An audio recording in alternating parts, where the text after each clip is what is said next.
let's start. So what will be our session? So we would like to point out that point of care ultrasound, bedside ultrasound, is a very, very good tool to have if you have patients with acute shortness of breath who are in respiratory distress. And of course, we still need the clinical examination. We still need the history, whether the patient is a trauma patient, whether the patient is on an internal ward, so it looks more like a cardiac problem, or whether the patient comes right from the operating room with maybe an interscalene catheter. So we still need the clinical examination, our clinical view on how to assess patients. We still also may need the stethoscope, but with the stethoscope, our problem was that we tried to hear inside the patient, and the noise that gives us information on what we hear is being generated inside the patient. And of course, what we hear is very much dependent on the noises wherever we do the examination. So sometimes we can't hear nothing because we're sitting in a helicopter. So in this case, we prefer to use far more advanced technology like ultrasound that replaces the stethoscope. And now we are putting onto the patient our source of noise from the outside and getting back hopefully wonderful images. So Wolf, what do we see here as an introduction? Well, in our introduction slide, we have different entities. So mainly lung ultrasound was not the primary thing to examine. The stethoscope was first because people and doctors thought that artifacts are just bad and not for diagnosing, but for all the other diagnosing procedures we do, this might be true. But lung ultrasound lives from interpretation of the specific artifacts. And we go through 5 different entities like B lines, like actually the diaphragm sign, diaphragm. Everybody's talking about you see the diaphragm, but you don't see the diaphragm, you see the pleura. And in this picture, consolidation. So most of the time, we're talking about artifacts that are leading to diagnosis.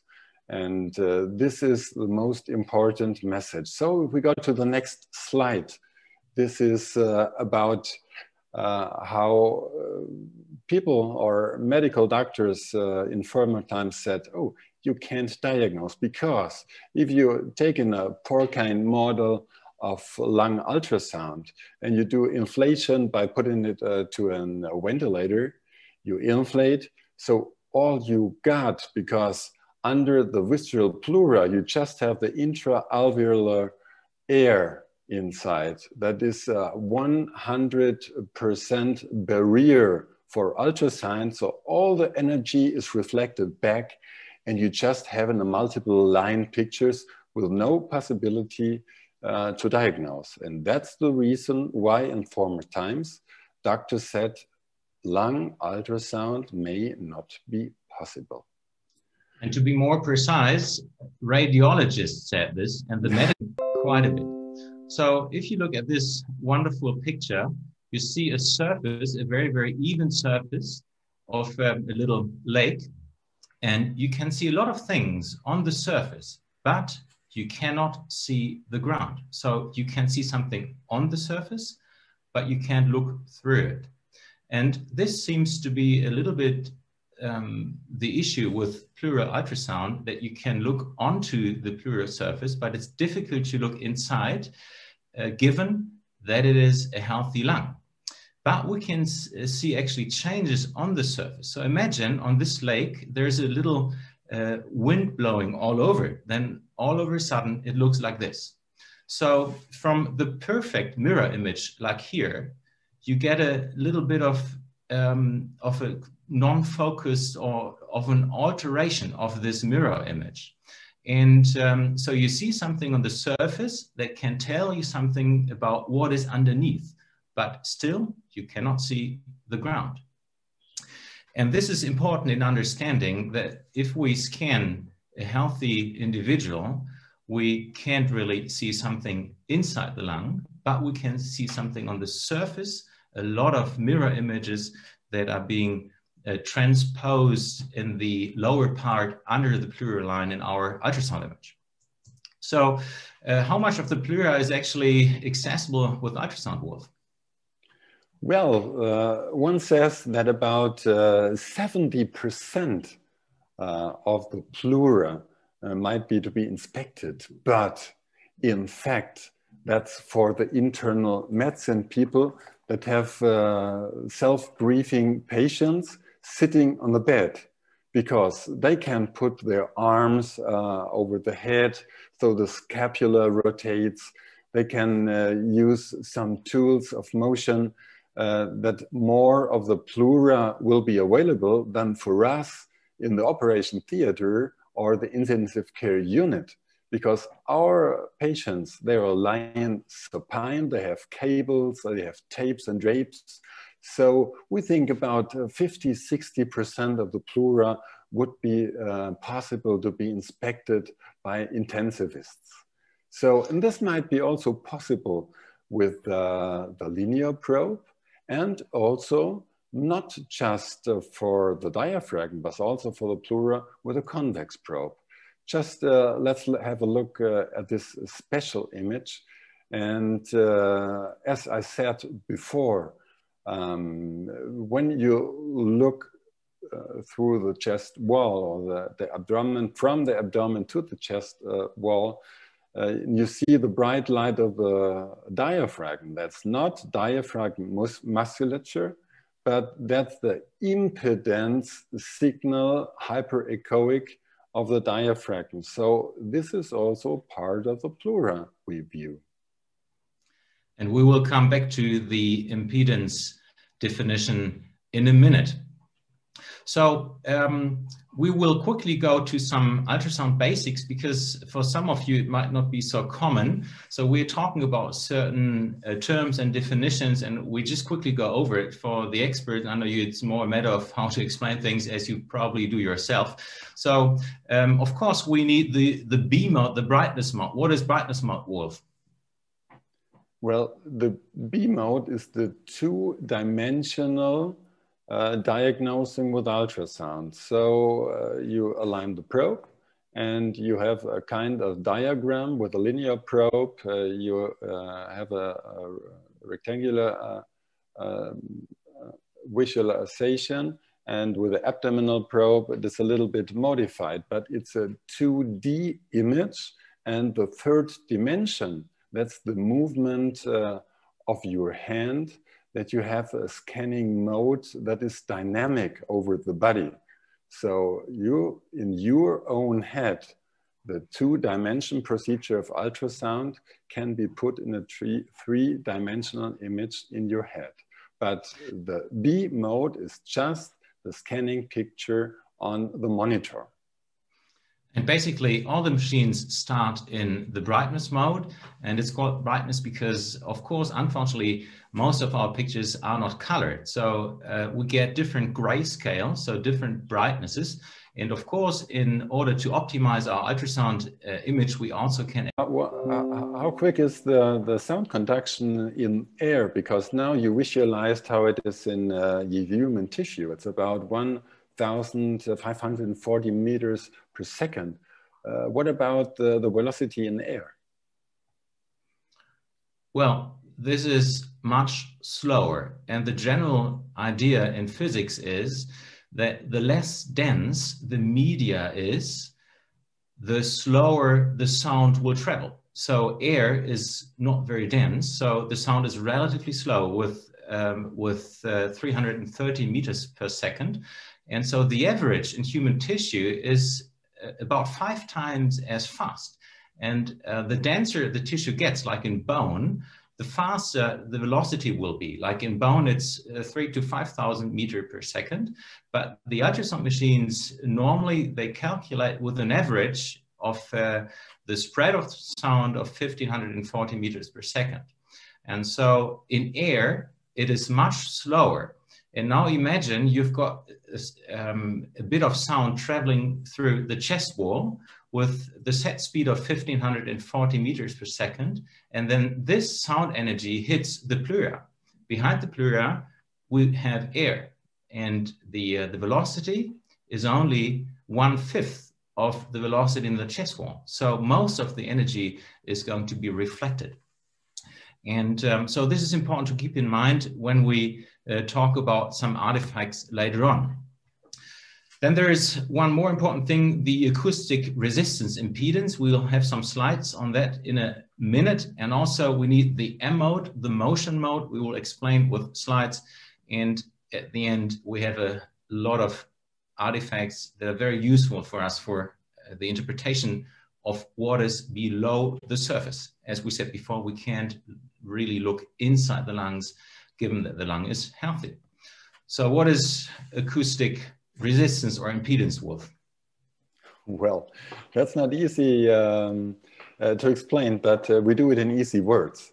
So probably medium A is chest wall, or let's say that's a musculature.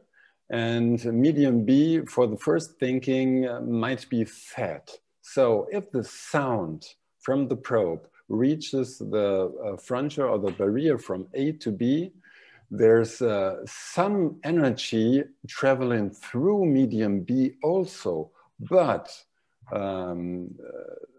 most of the energy is going back to the probe and doing a bright signal on the line that is between medium A, medium B, maybe a fascia. And if you think that medium A is a chest wall and medium B might be the pleura, or the intra-alveolar air. So there will be no traveling of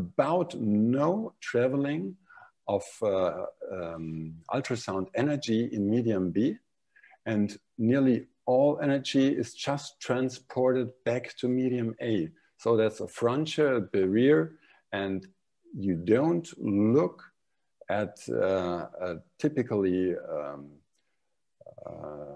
a pattern of tissue in medium B, but just a reflection mode shows us artifacts as mirror artifacts. We come in later on to that specific topic. So but Rüdiger, I have a question to you. So with the B mode, we have a lot of crystals, electric crystals working to generate beam and sound. They are working together as apertures. That's B mode. And what about M mode? What is M mode? Well, the motion mode is one specific mode of action of the ultrasound machine that gives one group of crystals a special job. And this one group is called the aperture. So let's say 8 different crystals are actually connected together electronically. And whereas all the rest are creating the B mode image, like here in a heart ultrasound, there is one group that, like, for instance, this one here, and this group is activated and the rest of the group is deactivated. And all the signals from this particular vertical line is ECG-like pattern. We get all the motions that are on this particular vertical line. So every white dot that moves will get curvy, and every black dot, for instance, that's not going to move will result in a black line. And now we used to understand M mode as a very specialized working models of the machine that only cardiologists use, but no, it's different now. We also can use it. And what for, Wolf? What do we use the M mode for? Well, the profound pattern we use M mode for on the chest wall, we're coming on later on. But also, if you go please to the next picture, we can use it for in acute dyspnea or shortness of breath.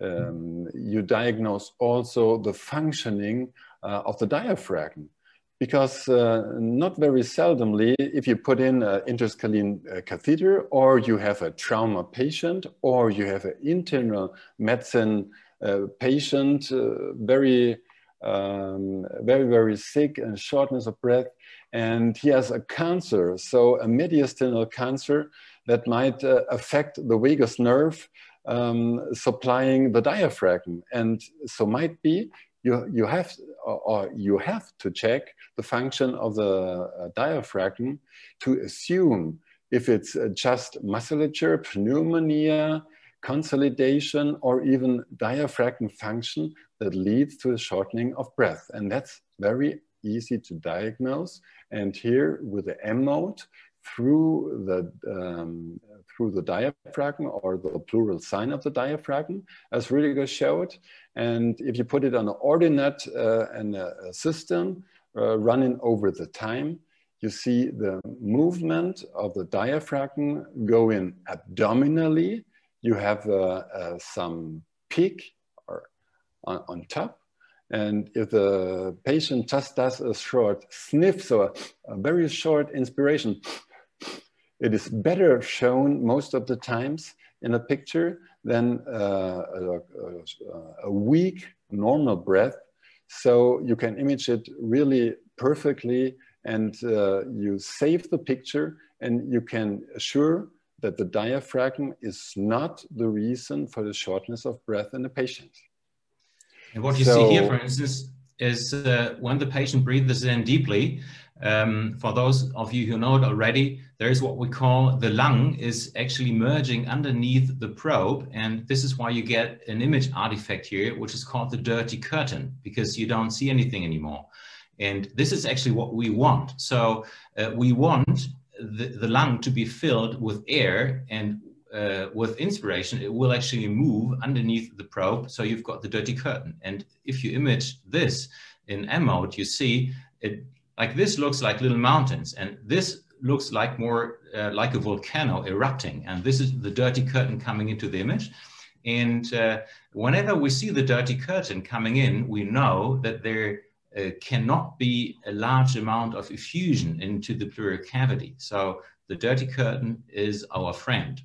Okay, so if we have a patient like after surgery, after shoulder surgery in recovery room, and the saturation drops, and it is not too much opioids remaining, if it's not too much muscle relaxant remaining, we may have a look on the diaphragm. And if you see the B mode image, the patient is asked to do very deep inspirations, but the only thing that happens is that it's like a wobbly picture of the diaphragm here, and this results in a rather flat line in the M mode. So this is a proof of diaphragmatic hemiparesis after interscalene block with catheter. And so what do? Of course, in this lady here, we didn't even start the catheter, so we just stopped it and waited until the diaphragm was back to normal.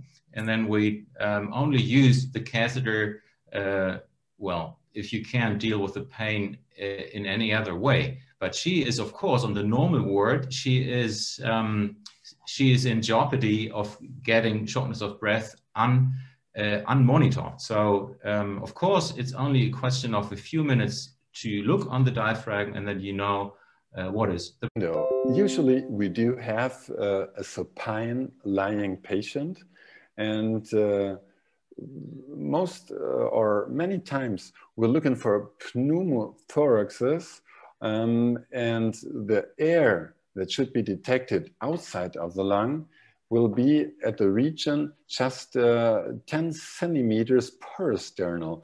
And so the most important window is the direct peristernal window to both sides. So if you look at the chest wall right here, you have the subcutaneous fat tissue, you have the pectoralis muscle, and now give me help, Rüdiger, the intercostal muscles and the ribs. Intercostal, yeah. The intercostal musculature, you can say it's the external intercostal and the internal intercostal. And below, you have the thoracal fascia and the the pleura parietalis that are fixed on each other end to the tissues. So, and these pleura parietalis is doing the perfect mirror image. Error image because it's artifacts, the mirror image of the chest wall below the picture. So let's have a look what we see. So you might have heard from a term that is called the A-lines. And A-lines are just artifacts that develop as mirror artifacts. So you see the skin with S and the P like the pleura. The pleura is the brightest section in this image because this is the mirror plane where most of the energy gets reflected right away by hitting it only one time. So the sound travels through the pleura with 1540 meters per second, hits it and gets reflected. And on the way back to the probe, there is another change of impedance between the skin and the probe itself. So some of the energy doesn't get into the probe right away, but it's being reflected back to the pleura and then goes back to the probe. And this results in a doubled travel time of the sound. So the sound travels from the probe to the pleura, back to the probe. And once it gets into the probe, it will actually result in an image like the pleura. But the parts of the sound that are being reflected here, they travel back to the pleura again. So the travel time is doubled and the machine thinks, oh, okay, the reflector must be deeper. So you get another line here. And so the definition of A-lines is a mirror image where the skin to pleura distance is being depicted inside the lung. And of course, this is not real. This is just artifact. And you also can have this with a curved probe. You see it here. The pleura is here. The real pleura ribs are here. And now we've got one A-line here, another one here. And we can hence have several A-lines being depicted. And our opinion is it is important to know that also in literature we have A-lines, but for us it's not so important for a diagnostic process. So of course, if we see A-lines, it doesn't say too much to us. But of course, A-lines would not be present here in case we've got a big effusion. So what else do we have on artifacts, Wolf? Well, the most important artifacts are the comet-tail artifacts. They were primarily shown by Daniel Lichtenstein from Paris. That is many years ago already. So how are they being created? So as I mentioned already before, the parietal pleura is just stick to the chest wall. The visceral pleura is adhesive on the lung surface, and you got probably not a straight line or a straight plane tissue, but you have some septors like interlobular septa, where the typical motion fluid between the two pleura fascias can collect. And in interlobular septa, there are also some lymphatic where drop of fluid works like an acoustic lens. So all the energy is reflected like directly and in a reverberation mode, that the sound that's going back to the probe and detected by the probe shows some kind of artifact picture until the reverberation energy is gone for the scanning moment.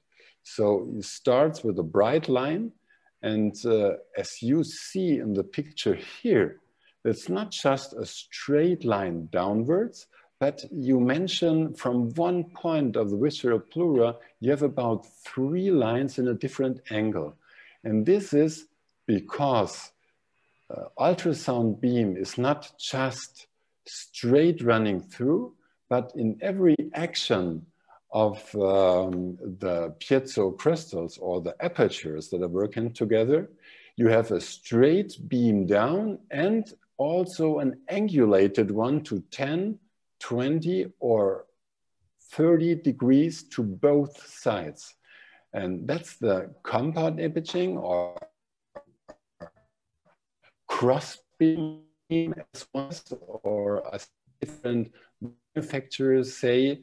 And this is indicating, so every comet tail artifact that can be imagined on the picture that is moving with inspiration up and down, or even also with the systole or diastolic movement of the heart in the thorax, says that no pneumothorax is possible in this position to the actual moment.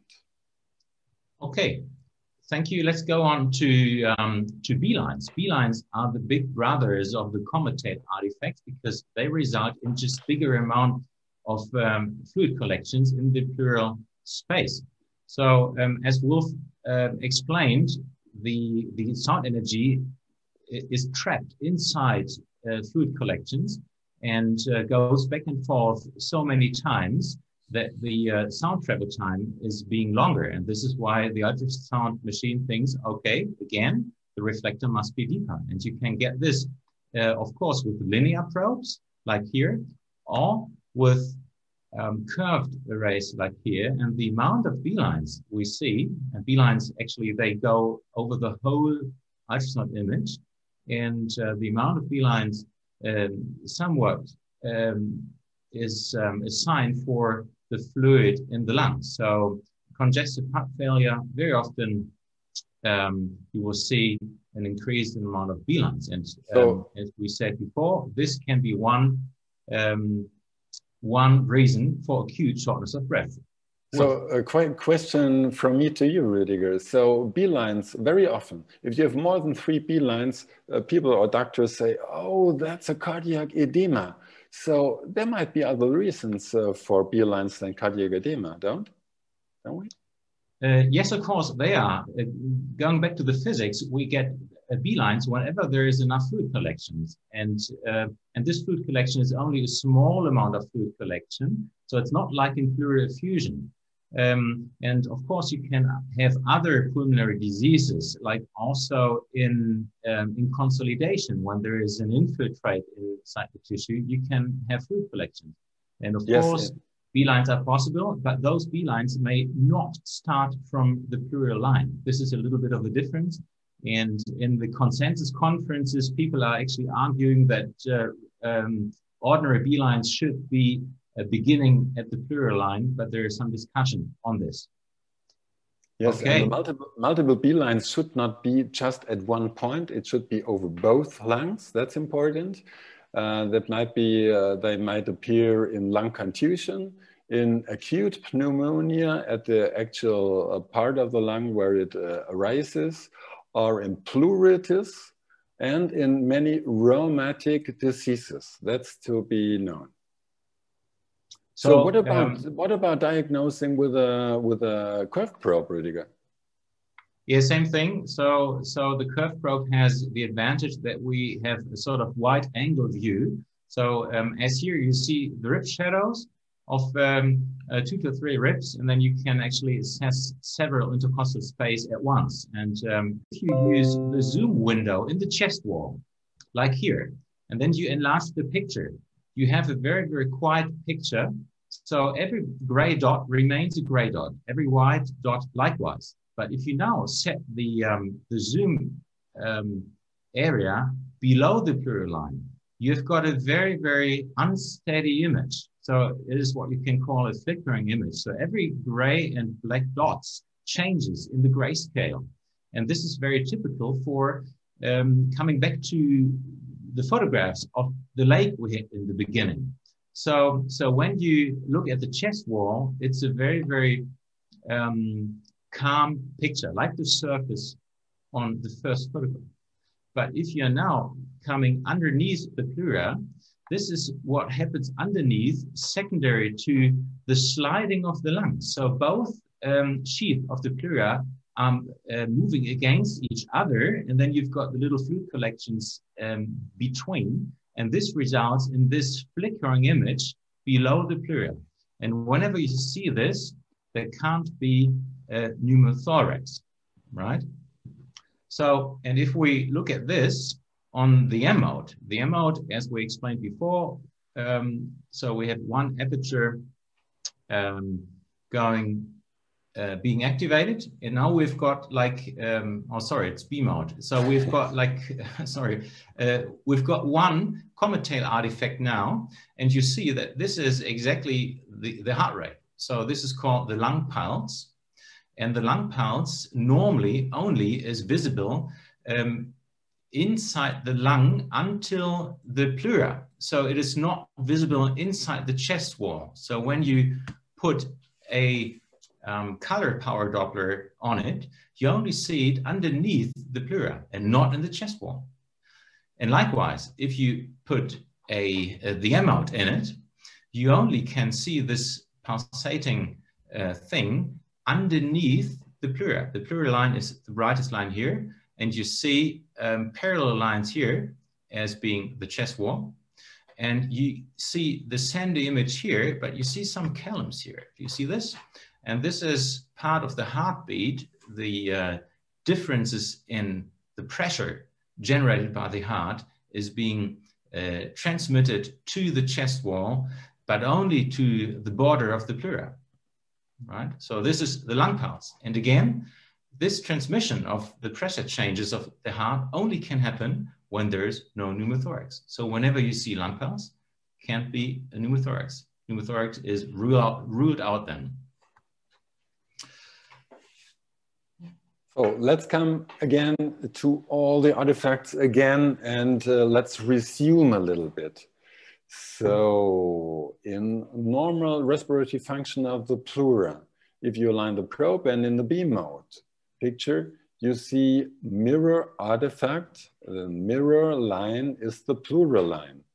The mirror line, the actual mirror line is the parietal pleura.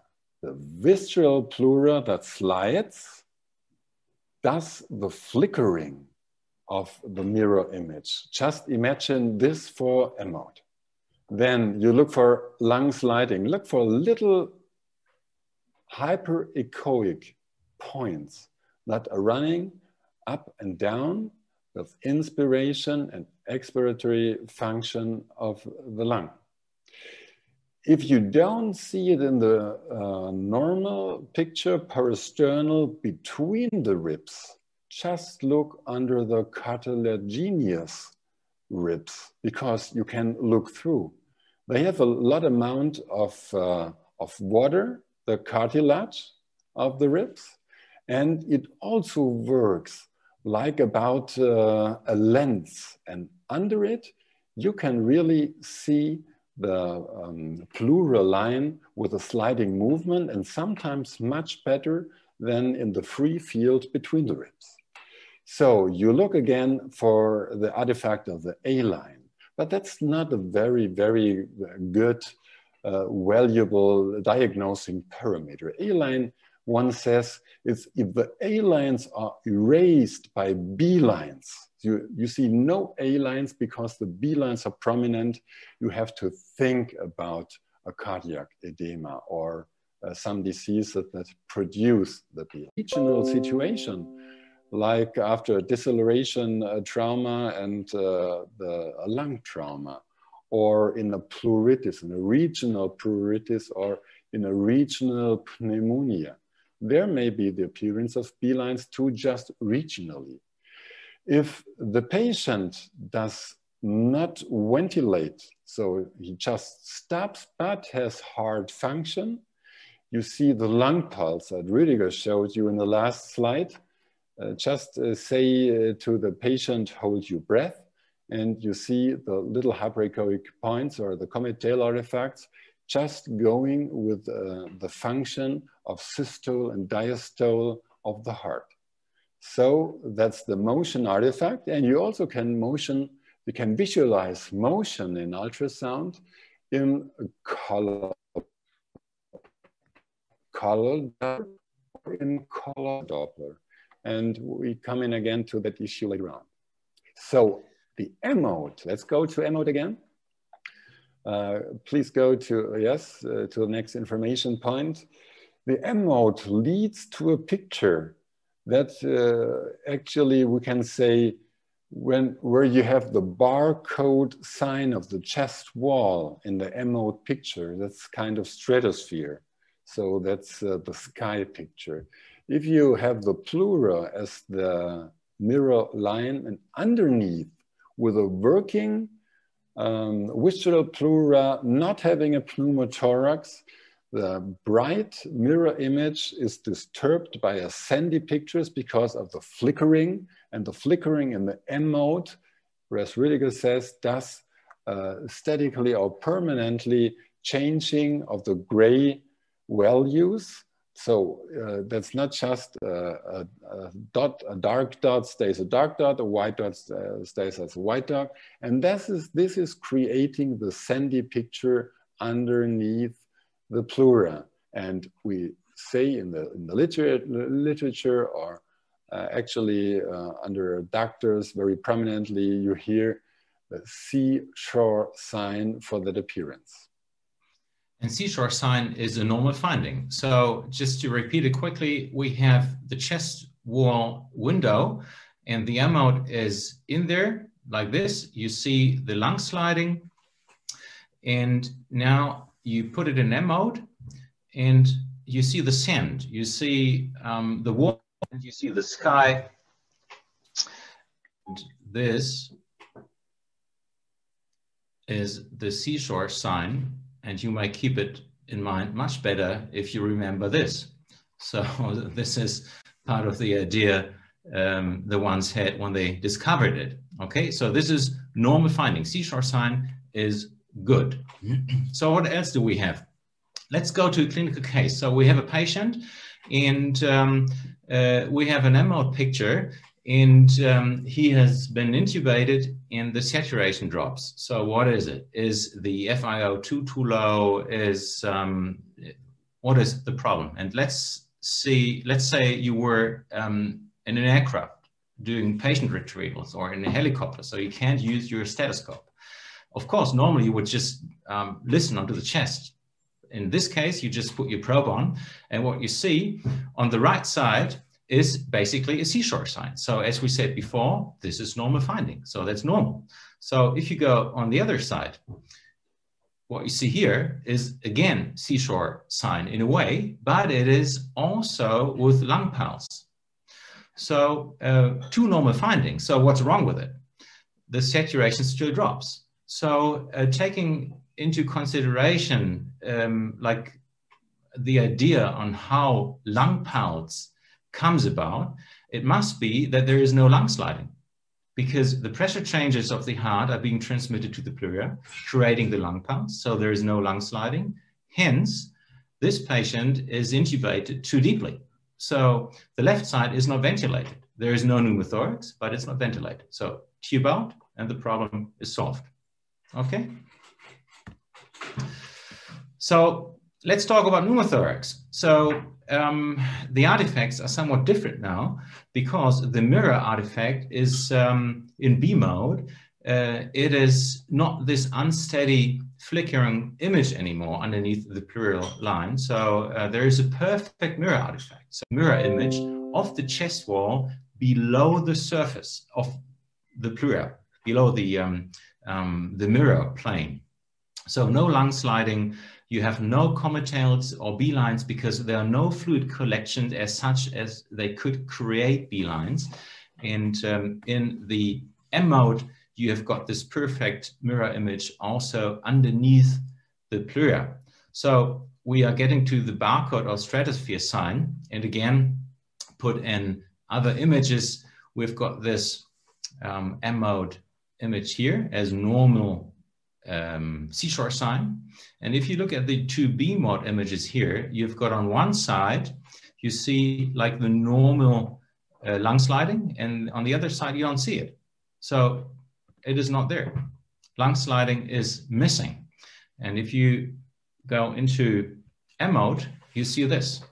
So you have seashore sign on the one side and stratosphere sign on the other. So the sand is missing because the disturbance of the lung sliding is missing. So this is what you get.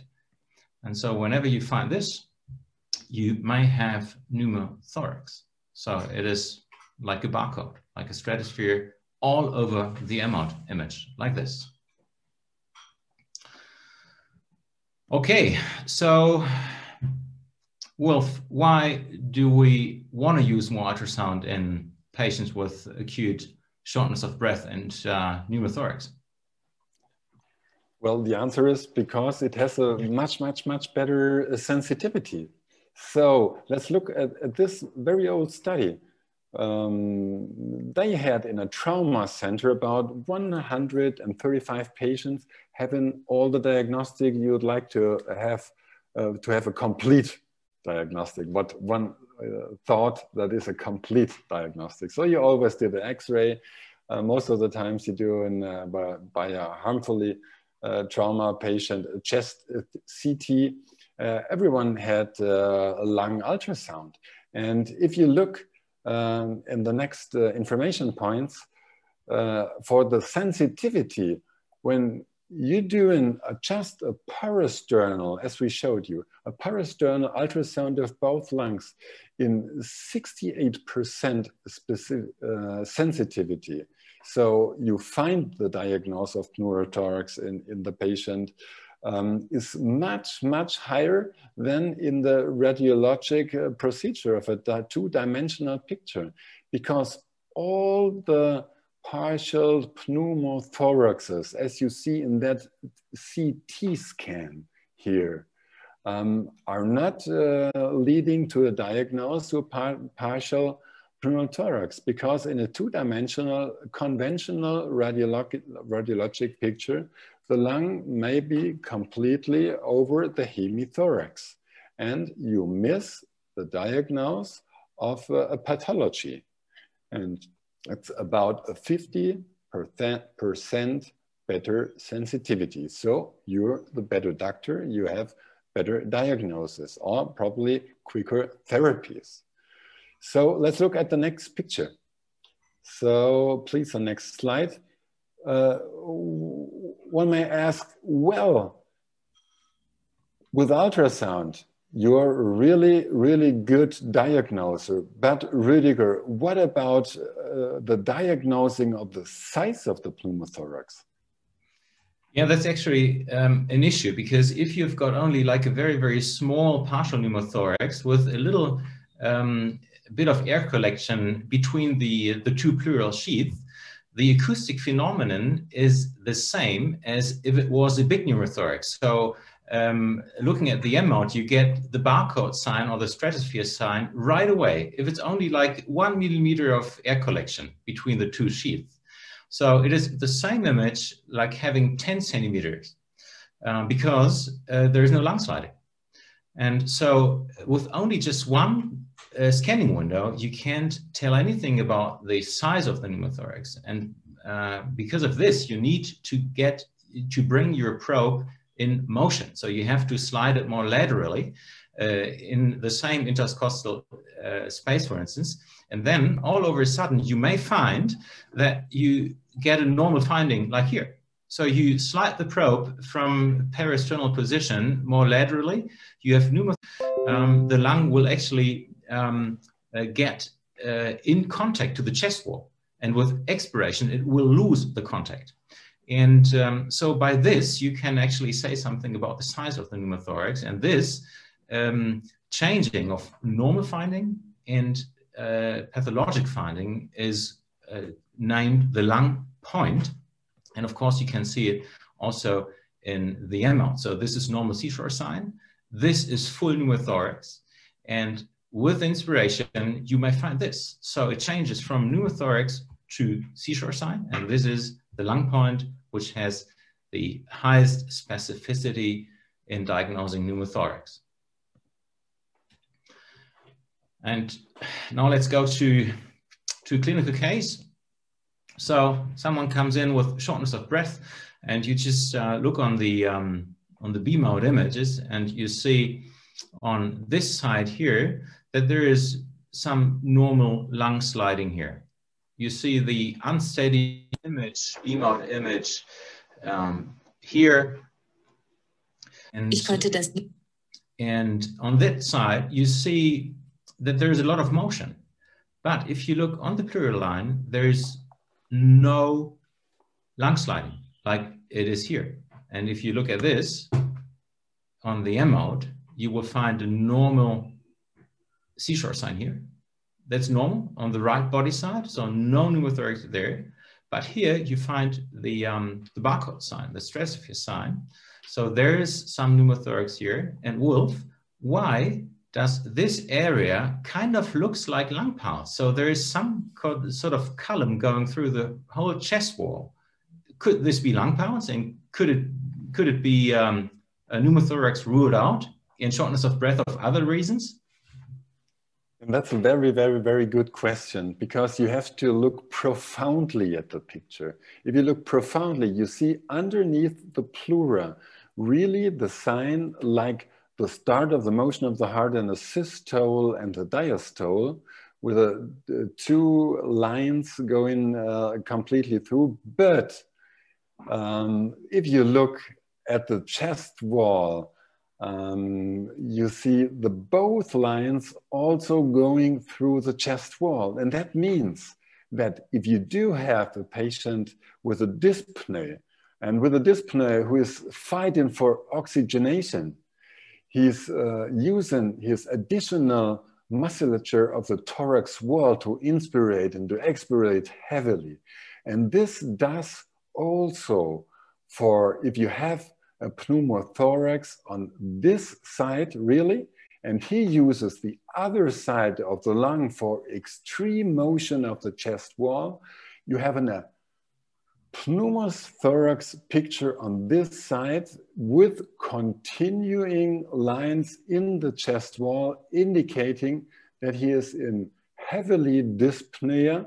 But if you look at the moving picture, you see that there's originally no movement of the lung in B mode. In M mode, you have no sandy space, and the lines are completely going through underneath and over the pleural line through the chest wall. And that's just a visualization of the muscular picture of dyspnea breathing of the patient.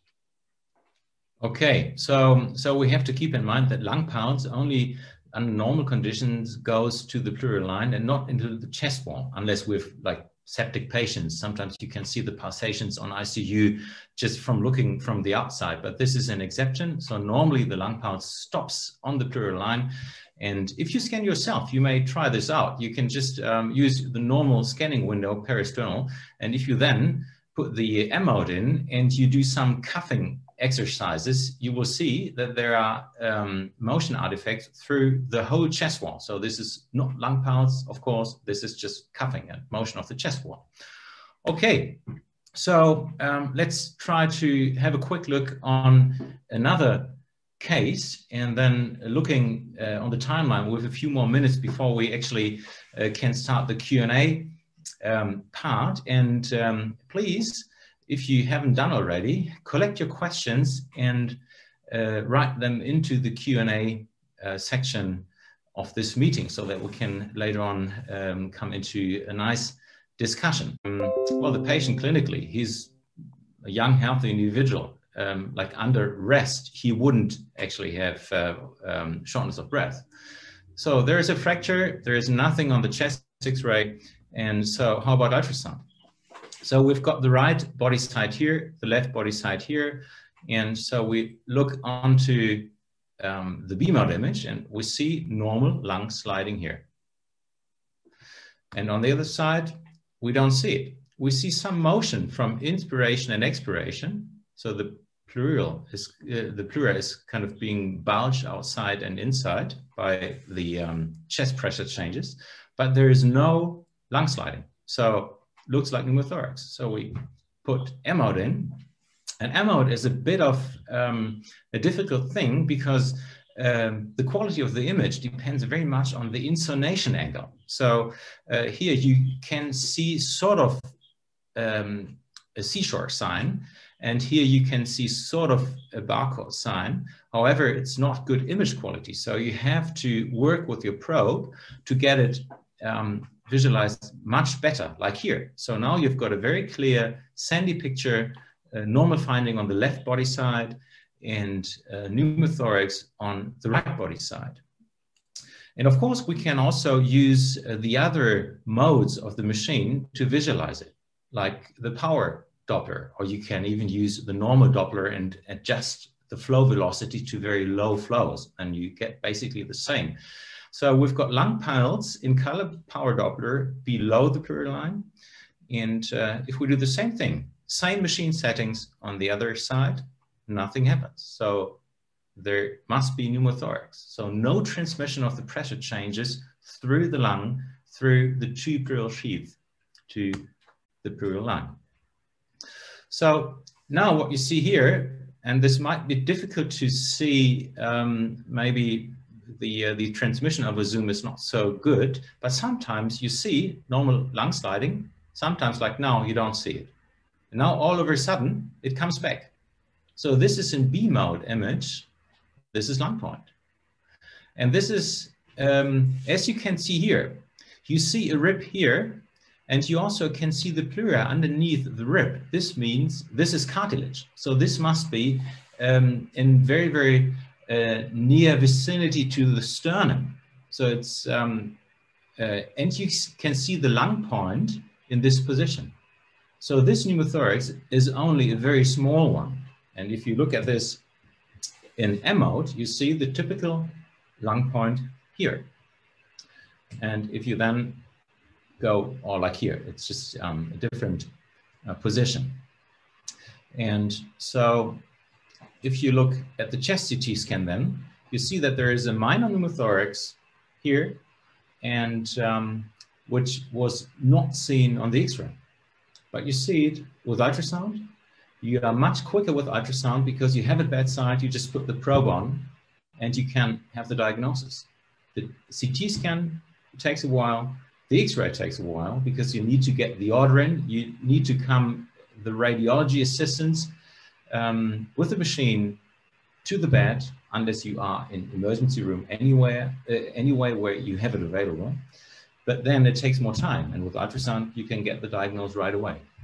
But Wolf, if you have this diagnosis, let's say you are in the emergency room, you put your probe on, and in 2 minutes you have got the diagnosis, okay, it's a trauma patient, he has a pneumothorax on one side, and it's not very big because you've found the lung point right here, okay?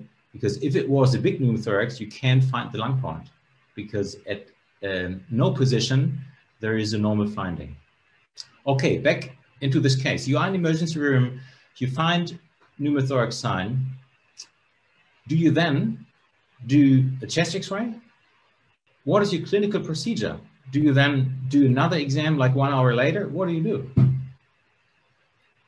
So that's a very, very good question. And we, in our experience, with the patients that had abdominal operation and having esophageal surgery, and so you have air, so you produced by an abdominal operation near the diaphragm a pneumothorax on one side. We usually, before closing, expand it. And if you look afterwards to a new appearance, clinically reshaping patient in the emergency room, you diagnose in about 90% a small pneumothorax. So what you have collect is the data of the patient. If he has just no oxygen or 2 liters of oxygen and the saturation is about 100% and the appearance of the pneumothorax with a long point is just in 3 centimeters laterally from parasternal positioning. So that's not harmful. You don't really know the distension from anterior to posteriorly, but you have to assume it by clinical thinking if this might be a big pneumothorax or a small pneumothorax, and the ability and the clinical appearance of the patient, how he talks, how he speaks, and how the saturation behaves with and without additional oxygen leads us to a diagnosis together with an ultrasound. We're doing about 2 hours later to just look if it is more expanded or lower expanded, just stay stationary with a good clinical picture. Then we don't do an X-ray anymore. Okay. Okay. In which patients do we have a limit in diagnosing, Rüdiger? That's coming to the next a good slide. question, because we've got a very good method, but we also have to know the limitations of this method, and so to know the pitfalls. And look at this CT scan here. You've got a medium-sized pneumothorax, but you also, secondary to the trauma, you've got an emphysema of the chest wall. And if you put a probe onto this position right now, the sound can travel to the pleural line. So quite obviously, you only can diagnose a pneumothorax or rule it out when the sound gets to the pleura. If not, there is no point diagnosing. But the ultrasound image would look kind of the same, because you've got the same reflection from the chest wall conduction velocity of sound, 1540, to air in the emphysema of the chest wall. So it would kind of look like pneumothorax, but you have no window. So this is the reason why the sensitivity and specificity of ultrasound is not 100%, because we still have cases we need all the other methods of imaging. So in doubt, of course, you go for what you're used to do. And of course, a trauma patient gets a CT scan anyway. That's normal. But keep in mind that the method has some limitations, like this one here.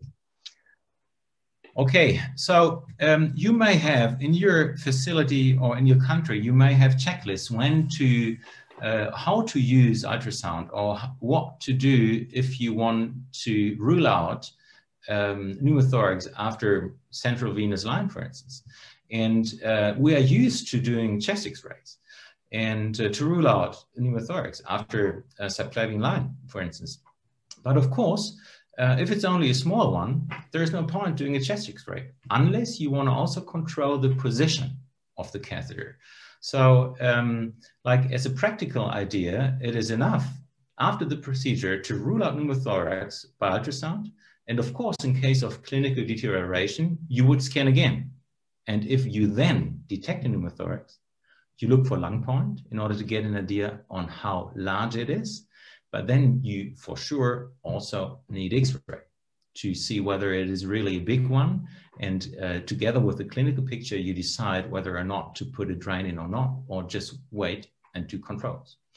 And so we have checklists also for how to use it in the workup of shortness of breath. This is not for you to read fully right now. We have got it in one of the books we wrote, and of course, this is available on our in our web shop, but unfortunately this has been translated only into English and Polish, so it is not available in China yet. So you may have your own checklist in your facilities. So Wolf, what is... Let's come to the patients, to probably the intensive care unit. So think of a patient that is having a pneumonia, and you don't distinguish a specific bacteria or virus for the pneumonic disease. And you have just a small amount of effusion.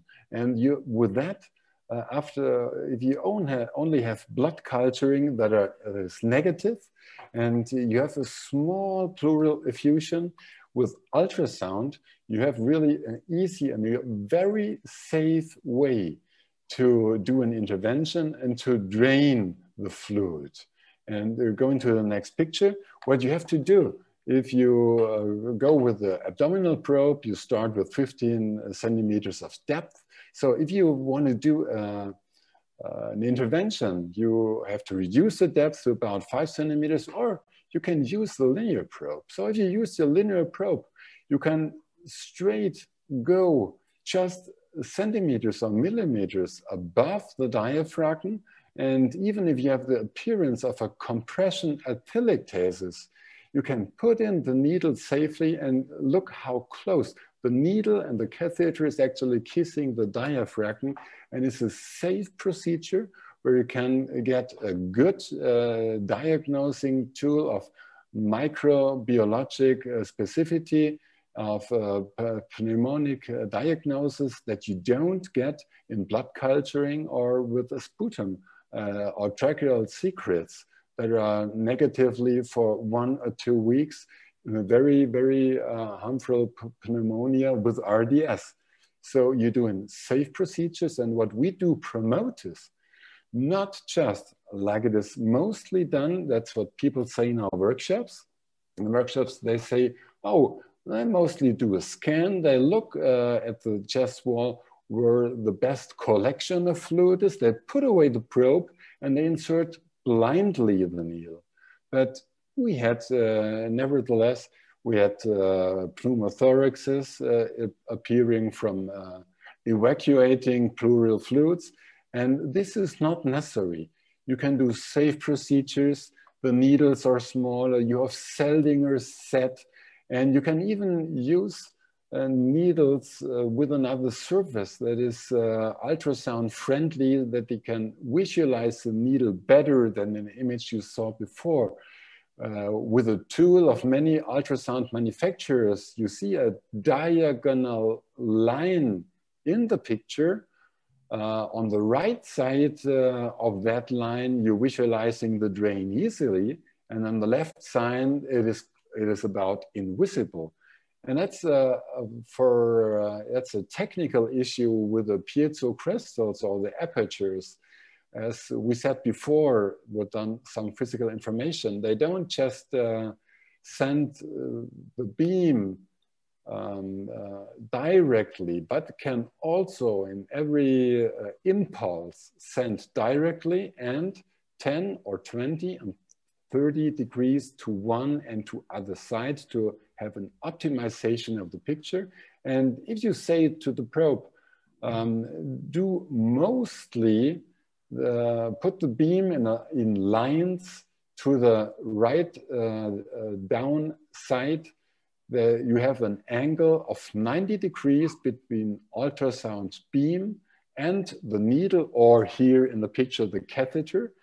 And on the right side, where you have all the lines going obliquely, you have a good visualization of the drain. And on the left side, with just a straight beam going through, you have, as in a needle with a steer angle, very, very bad imaging of interventional materials.